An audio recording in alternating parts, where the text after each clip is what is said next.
नमस्कार दोस्तों, मैं नरेंद्र स्वागत करता हूँ आप सभी का डिफेंस रिएक्शन चैनल के पहले वीडियो में। आज हमारे पहले रिएक्शन वीडियो में जिस वीडियो पे हम रिएक्शन देने जा रहे हैं वो वर्ल्ड अफेयर्स से प्रशांत वंशर का है। USA giving protection to Mohammed bin Salman and PM Modi. तो पहले देखते हैं वीडियो। क्यों अमेरिका मोहम्मद बिन सलमान और पीएम मोदी जी को सिक्योरिटी प्रोवाइड कर रहा है।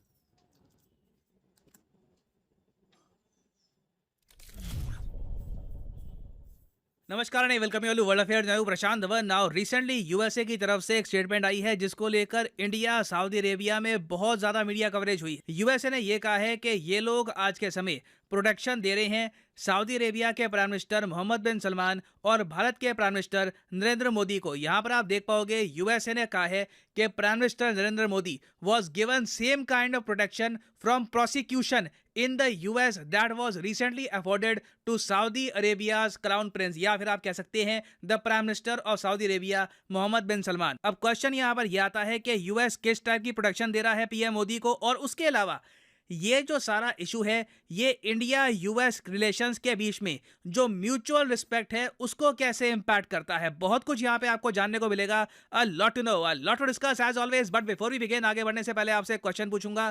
क्वेश्चन ये है कि हाल ही में वो कौन सी प्राइवेट कंपनी है जिसने भारत का पहला प्राइवेट रॉकेट लॉन्च किया है। ये है यहाँ पे आपकी ऑप्शन पिक्सल, स्काई रूट, एंथरिक्स या फिर none of the above. Comment section में करिए उत्तर, सही आंसर आपको मिलेगा वीडियो के एंड में। अब जो ये सारा इशू है ना प्रोटेक्शन का, ये तब स्टार्ट हुआ जब यूएसए में जो व्हाइट हाउस के स्पोक्समैन हैं उनसे मीडिया ने पूछा, यूएस मीडिया ने पूछा कि कल को अगर मोहम्मद बिन सलमान यूएसए में आते हैं तो क्या यूएसए में आते ही उनको अरेस्ट कर लिया जाएगा। जमाल खशोगी मर्डर केस में, जमाल खशोगी आपको पता होगा एक पत्रकार थे। मोहम्मद बिन सलमान और इनकी जो फैमिली है उनकी काफ़ी आलोचना करते थे, उनके खिलाफ काफ़ी आर्टिकल पब्लिश करते थे। ये कहते थे कि ये लोग काफ़ी करप्ट हैं, और इसलिए जब जमाल खशोगी टर्की में थे तब सऊदी अरेबिया से कुछ असासिन गए टर्की में, और टर्की में जाकर चुपचाप जमाल खशोगी को मार दिया। और ये सब दुनिया के सामने हुआ, पूरी दुनिया को साफ साफ दिख रहा था कि सऊदी अरेबिया ने लिटरली किलर्स भेजे हैं टर्की में और जमाल खशोगी को मार डाला गया। यूएसए में जो बाइडेन ने ओपनली कहा है कि Mohammed bin Salman has blood on his hands. Mohammed bin Salman की काफी आलोचना हुई यूएसए में, और रिसेंटली जमाल खशोगी की जो फियांसे थी उसने यूएसए में एक केस दर्ज किया है मोहम्मद बिन सलमान के ऊपर, और उसका इंपैक्ट ये होगा कि मोहम्मद बिन सलमान कल को जब भी यूएस में रखते हैं कदम, सीधा होगी उनको जेल। अब प्रॉब्लम यह है कि सऊदी अरेबिया यूएसए के लिए आज भी काफी इंपॉर्टेंट है। ऐसे तो मोहम्मद बिन सलमान कभी यूएस जाएंगे नहीं, और यूएस सऊदी अरेबिया के जो रिलेशंस हैं ये सफर भी करेंगे। तो यूएस और सऊदी अरेबिया की गवर्नमेंट्स ने यहाँ पर ढूंढा एक लूप होल। लूप होल ये था कि मोहम्मद बिन सलमान ना खुद का जो टाइटल है ये चेंज कर देंगे सऊदी अरेबिया में। ये पहले थे सऊदी अरेबिया के क्राउन प्रिंस, अब ये क्राउन प्रिंस के अलावा सऊदी अरेबिया के प्राइम मिनिस्टर भी बन जाएंगे, ऑफिशियल प्राइम मिनिस्टर। और फिर यूएस कह सकता है कि देखिए बिल्कुल जमाल खशोगी का मर्डर हुआ था, बहुत गलत बात थी, मगर मोहम्मद बिन सलमान आज के समय सऊदी अरेबिया के प्राइम मिनिस्टर हैं, तो बीइंग अ प्राइम मिनिस्टर इनको मिलती है इम्यूनिटी, इनको मिलती है प्रोटेक्शन यूएसए के लॉ से। यूएसए की किसी भी कोर्ट में कोई भी केस डाल दे, मोहम्मद बिन सलमान को अरेस्ट नहीं किया जाएगा, क्योंकि ये as a prime minister of a country USA में एंट्री करेंगे। और यूएसए के जर्नलिस्ट ने फिर व्हाइट हाउस के स्पोक्समैन से यही बात पूछी कि इसका मतलब यह है कि अगर एक आदमी प्रेसिडेंट, प्राइम मिनिस्टर या फिर इवन विदेश मंत्री बन जाता है तो उसको मिल जाती है यूएसए में इम्यूनिटी। तो उसके जवाब में ये स्टेटमेंट आई यूएसए से।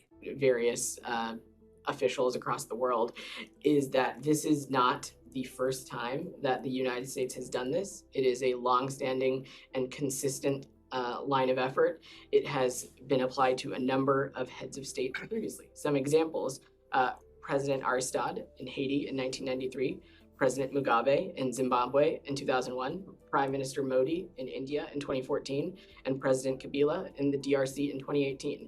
This is a consistent practice that we have afforded to heads of states, heads of governments, and foreign ministers. None of them. तो ये यूएस गवर्नमेंट के स्पोक्समैन यहाँ पर ये कह रहे हैं कि जो हम प्रोटेक्शन दे रहे हैं मोहम्मद बिन सलमान को, ये कोई यूनिक केस नहीं है, इससे पहले भी ये काफ़ी बार कर चुके हैं। कई प्राइम मिनिस्टर्स हैं जिनको कहीं ना कहीं यूएसए का लॉ इम्पैक्ट कर रहा था, मगर जैसे ही वो प्रेसिडेंट प्राइम मिनिस्टर बने उनको मिल गई प्रोटेक्शन, उनको मिल गई यूएसए में इम्यूनिटी। एग्जाम्पल इन्होंने यहाँ पर दिया है हाइती के प्रेसिडेंट 1993 में, प्रेसिडेंट मुगाबे जिम्बाब्वे के, और तो और इन्होंने इंडियन प्राइम मिनिस्टर का भी मेंशन कर दिया यहाँ पर कि 2014 से इनको भी मिली हुई है प्रोटेक्शन। यहाँ पर मैं मानता हूँ कि इंडिया को कैटेगोरिकली बोलना चाहिए यूएसए को कि अब समय आ चुका है कि हमारे प्राइम मिनिस्टर को आप प्रोटेक्शन वगैरह ना देकर जो यूएस का लॉ इनको इम्पैक्ट करता है उस लॉ से इनका नाम हटाओ। क्योंकि पीएम मोदी का केस काफी डिफरेंट है। देखो, मोहम्मद बिन सलमान पे तो सीधा सीधा आरोप लगा है मर्डर का कि इनके इशारों पर जमाल खशोगी को मारा गया टर्की में, वो अलग एक्सट्रीम केस है। पीएम मोदी का केस अलग है ना। नरेंद्र मोदी जी देश के पीएम बनने से पहले आपको पता होगा बहुत लंबे समय तक गुजरात स्टेट के चीफ मिनिस्टर थे, और जब ये गुजरात के चीफ मिनिस्टर थे 2002 में, तब गुजरात में कम्युनल राइट्स हुए थे, हिंदूज मुस्लिम्स दोनों साइड से बहुत लोग मारे गए, और उसके बाद ऑब्वियसली इन्वेस्टिगेशन होती है कि कौन जिम्मेदार था। यहाँ पर सुप्रीम कोर्ट ने ऑफिशियली कहा है कि पीएम मोदी को क्लीन चिट मिल चुकी है, पीएम मोदी का कोई यहाँ पर रोल नहीं था गुजरात राइट्स में। मगर आप कह लीजिए उस वक्त यूएसए में कुछ लोग थे, उन्होंने ये गुजरात राइट्स वाला केस इतना उठाया कि यूएसए का एक लॉ है रिलीजियस लॉ ऑफ 1998, उस लॉ के अंडर पीएम मोदी की जो एंट्री है यूएसए में ये ब्लॉक कर दी गई। उसके अलावा और कुछ नहीं है कि पीएम मोदी पर केस होगा या कोई और लीगल एक्शन होगा, वो कुछ यहाँ पर इशू नहीं है। मगर यहाँ पे आप देख पाओगे 2014 का आर्टिकल है, जब ये साफ पता लगने लगा कि हो सकता है कि पीएम मोदी इलेक्शन जीतकर 2014 में देश के पीएम बन जाएंगे, उस वक्त यूएसए ने कहा कि अगर पीएम मोदी इलेक्शन जीत के बन जाते हैं इंडिया के प्राइम मिनिस्टर तो इनको मिलेगी डिप्लोमेटिक इम्यूनिटी और ये यूएस में एंट्री कर पाएंगे, इन पर जो रिस्ट्रिक्शन लगी हुई थी ये खत्म हो जाएगी। अब यहाँ पे आपको समझना होगा कि वो यूएसए का लॉ कौन सा था जिसके अंडर पीएम मोदी पर बैन लगाया गया था फ्रॉम एंटरिंग यूएसए। ये लॉ था international religious freedom act of 1998, और इस लॉ के अंडर यूएसए ने यह डिसाइड किया कि दुनिया भर में ये लोग रिलीजियस फ्रीडम को प्रमोट करेंगे, और इनके हिसाब से अगर कोई भी व्यक्ति है जो रिलीजियस फ्रीडम के अगेंस्ट खड़ा है उसको पनिश करेंगे। अब ये लॉ इन्होंने बना दिया, 1998 से लेकर कई साल बीत गए, इस लॉ को कभी यूज नहीं किया गया। फिर अचानक से क्या होता है कि 2005 में, 2002 भी नहीं, 2005 में अचानक से इस लॉ के अंडर पीएम मोदी पहले और अकेले इंसान बनते हैं जिनकी यूएसए में एंट्री ब्लॉक कर दी जाती है। और अजीब बात यह है कि यूएसए के ही कई गवर्नमेंट के लोग कह चुके हैं कि बहुत अजीब बात है कि इस लॉ को इस तरीके से यूज किया गया, नहीं तो इंटरनेशनली आप अगर देखो तो रिलीजियस फ्रीडम की और जगह बड़ी वायलेशन हुई थी, मगर इन दी एंड इस लॉ का यूज किया गया तो इसमें मोदी जी का नाम आ गया। तो अब टाइम आ चुका है कि इंडिया के प्राइम मिनिस्टर का नाम इस लॉ से यूएस रिमूव करे, क्योंकि देखो इंडिया और यूएस के रिलेशंस आज के समय काफी बेहतर हैं, काफी इंप्रूव हो चुके हैं। जैसी टेंशन यूएस रशिया के बीच में है वैसी इंडिया यूएस के बीच में तो नहीं है, बिल्कुल आप कहोगे दोनों कंट्रीज उल्टा काफी फ्रेंडली है। अभी रिसेंटली हमने देखा कि रशिया और यूएसए ने एक दूसरे पर बहुत सारे सैंक्शन लगा दिए। व्लादिमीर पुतिन की एंट्री बैन है यूएसए में, जैसे ही एंट्री करेंगे यूएस सीधा इनको हो जाएगी जेल। इसके अलावा इनका जो परिवार है, इनकी जो गर्लफ्रेंड है, उन पे भी यूएसए ने लगा दिया सैंक्शन। उसके रिस्पॉन्स में रशिया ने भी लगा दिया यूएसए में सैंक्शन कि जो बाइडेन समेत इनका पूरा परिवार रशियन फेडरेशन में एंट्री नहीं कर सकता। तो ये सब तो किया जाता है हॉस्टाइल कंट्रीज में, जो कंट्रीज एक दूसरे के अगेंस्ट हैं। तो यूएसए को as a mark of respect to India PM Modi का नाम हटा देना चाहिए इस लिस्ट से। और उसके अलावा देखिए यहाँ पर मेन इशू आता है रिस्पेक्ट का। दलाई लामा की एक बहुत ही सुंदर कोट है, म्यूचुअल रिस्पेक्ट। म्यूचुअल रिस्पेक्ट होती है कि आप मुझे रिस्पेक्ट करें, मैं आपको रिस्पेक्ट करूं। जब एक दूसरे की हम रिस्पेक्ट करेंगे तभी जेन्युइन हार्मनी, जेन्युइन पीस, शांति आप कायम कर पाओगे। और इंडिया यूएस रिलेशंस में मैं यही कहूंगा कि हार्मनी की बहुत आवश्यकता है। अभी भी आप देखोगे तो कई चीजें हैं जो यूएस करता है उससे इंडिया में बहुत ही गलत मैसेज जाता है। और अभी जो यूएसए ने फिर से यहाँ पर मेंशन किया है कि आज भी पीएम मोदी को हमने प्रोटेक्शन दे रखी है जिस तरीके से मोहम्मद बिन सलमान को देंगे, इससे भी काफी एक अजीब सा मैसेज जाता है कि हमारे प्राइम मिनिस्टर को प्रोटेक्शन के अंडर यूएसए में एंट्री मिलती है। It is very weird. तो इसलिए काफी इंपॉर्टेंट है कि इंडिया और यूएस ये जो इशू है ये प्रॉपरली रिजॉल्व करे। और यूएसए को कहीं ना कहीं भारत के सुप्रीम कोर्ट की भी सुननी होगी कि भारत के सुप्रीम कोर्ट ने क्या कहा है पूरे इशू को लेकर। और अगर यूएसए इंडिया की सुप्रीम कोर्ट की भी नहीं सुन रहा, खुद ये लोग अलग से यहाँ पे फैसला बना रहे हैं, तो आप कह लीजिए ये एक मार्क ऑफ डिसरिस्पेक्ट होगा टू इंडिया। और फाइनली वापस आते हैं अपने क्वेश्चन की तरफ जो मैंने आपसे पूछा था कि हाल ही में वो कौन सी कंपनी है जिसने भारत का पहला प्राइवेट रॉकेट लॉन्च किया है। तो सही उत्तर यहाँ पे है option B, Skyroot is the right answer. इस पर मैंने एक डेडिकेटेड वीडियो अपलोड करी है, वो वीडियो जरूर देखिएगा, उससे आपको जानकारी मिलेगी कि किस तरीके से इंडिया का पहला प्राइवेट रॉकेट विक्रम-S लॉन्च किया गया है अंडर मिशन प्रारंभ। Very important for exam perspective. और फाइनली यहाँ पर मैं ये भी तो दोस्तों वीडियो हो चुकी ख़त्म, और वीडियो से ये पता चल रहा है कि यूएसए की गवर्नमेंट अभी भी नरेंद्र मोदी जी को 2002 में हुए मुस्लिम और हिंदू और जो कॉन्फ्लिक्ट था गुजरात में, उसके जिम्मेदार मानती है। और वो कहते हैं कि अगर नरेंद्र मोदी जी प्राइम मिनिस्टर नहीं होते तो वो यूएसए में जाते ही उनके उधर ले जाता। प्राइम मिनिस्टर है इसलिए बस सेफ्टी दी जा रही है। बस इसमें हंसी की बात है कि international religious freedom act of 1998 और 27 अक्टूबर 27 1998 को पास हुआ, और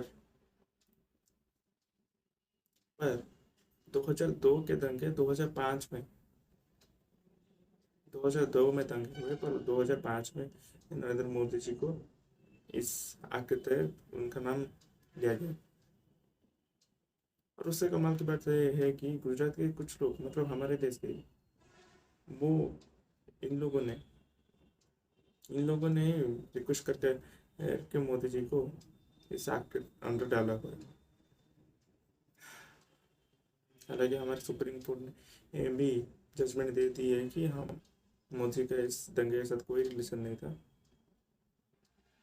फिर भी पता नहीं यूएसए क्यों अभी तक मोदी जी को इस एक्ट में उनका नाम लिखा हुआ है। और बात करें अगर मोहम्मद बिन सलमान की, तो उन्होंने डायरेक्ट तुर्की के एम्बेसी में, जो मतलब एक देश का कहा जाए तो सबसे सेफ एरिया होता है, सेफ जोन, उसके अंदर जाके उनके कमांडोज ने देश का जो सबसे सेफ एरिया होता है जिसे कहते हैं, वो उनका एम्बेसी होता है। उनको किसी भी देश का एम्बेसी होता है, पर उसमें घुस के मोहम्मद बिन सलमान के जो भेजे हुए असासन से उन्होंने जमाल खशोगी को मार दिया।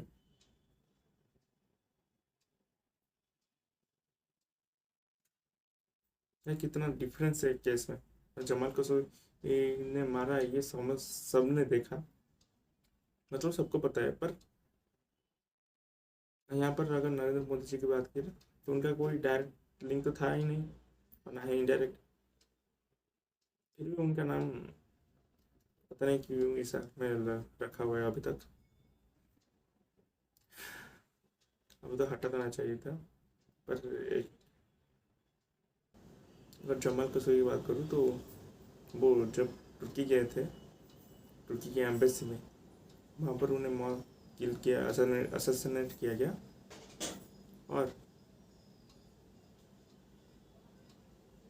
उनके असैसिनेट के 1 महीने बाद ही उन्होंने घोषणा की कि उनका जमाल खशोगी का मर्डर हो चुका है। अगर जमाल खशोगी के बारे में और थोड़ा डिटेल में आपको जानकारी चाहिए तो खान सर की एक वीडियो है, वो मैं लिंक में दे दूँगा। और बात रही इस एक्ट की बात,